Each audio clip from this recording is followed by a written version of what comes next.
നിങ്ങളുടെ ഒരു പരസ്യം ഇവിടെ കണ്ടായിരുന്നു. അപ്പൊ അതിനുശേഷമാണ് ഞാൻ ഇതിനെപ്പറ്റി അറിഞ്ഞത്, വാങ്ങാൻ തുടങ്ങിയത്. ഏകദേശം നിങ്ങൾ സ്റ്റാർട്ട് ചെയ്ത് ഒരു 2 ദിവസം കഴിഞ്ഞപ്പോഴേ വാങ്ങാൻ തുടങ്ങിയതാണ്. ഈ പരസ്യം കണ്ട് ഒരു ഫസ്റ്റ് ടൈം ഞാൻ വാങ്ങിയപ്പോൾ തന്നെ എനിക്ക് അതിന്റെ ആ ഫ്രഷ്നെസ് എനിക്ക് മനസ്സിലായി. പിന്നെ അതുകൊണ്ട് കണ്ടിന്യൂസ് ആയിട്ട് ഏകദേശം 2 ദിവസത്തിലൊരിക്കൽ ഞാൻ വാങ്ങാം. ഇങ്ങനെ എനിക്കൊരു ഇൻസ്പയർ ആയാണ് ഞാൻ. പിന്നെ ഇതിനൊരു അഡിക്റ്റ് ആയി തീർന്നു.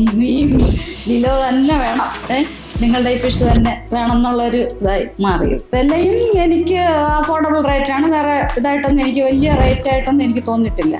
എനിക്ക് ഏറ്റവും ആശ്വാസം നിങ്ങൾ വളരെ നന്നായിട്ട് ക്ലീൻ ചെയ്ത് കൊണ്ടുവരുന്നു എന്നുള്ളത് എനിക്ക് ഭയങ്കര ആശ്വാസമായിട്ടുള്ളത്. നിങ്ങളുടെ നെറ്റ് വെയിറ്റ് വരും, പിന്നെ അതിൽ നിങ്ങൾ പീസസ് എഴുതിയിട്ടുണ്ട്. അപ്പോൾ ആ പീസസ് എഴുതുമ്പോഴത്തേക്കും നമുക്ക് അതിനനുസരിച്ച് എനിക്കതൊരു ഇഷ്ടമായിട്ടുള്ളൊരു കാര്യമാണ്. കാരണം ഇപ്പോൾ 1/2 കിലോ മേടിക്കുമ്പോഴത്തേക്ക് ഇത്ര പീസുണ്ട്, അപ്പോൾ അത് എനിക്ക് ഇന്നത്തേക്ക് മതിയാവും. അങ്ങനെയൊക്കെ ഉള്ള നല്ല നല്ല പോയിന്റ്സ് കസ്റ്റമറിന്, അതായത് എന്നെ പോലുള്ളവർക്ക് അത് ഇത്ര മതി എന്നുള്ളത് മതിയല്ലോ. മൊത്തത്തിൽ നിങ്ങളുടെ സേവനം എനിക്ക് ഇഷ്ടമാണ്. ഞാൻ ഇനി വീണ്ടും വാങ്ങിക്കൊണ്ടേയിരിക്കും.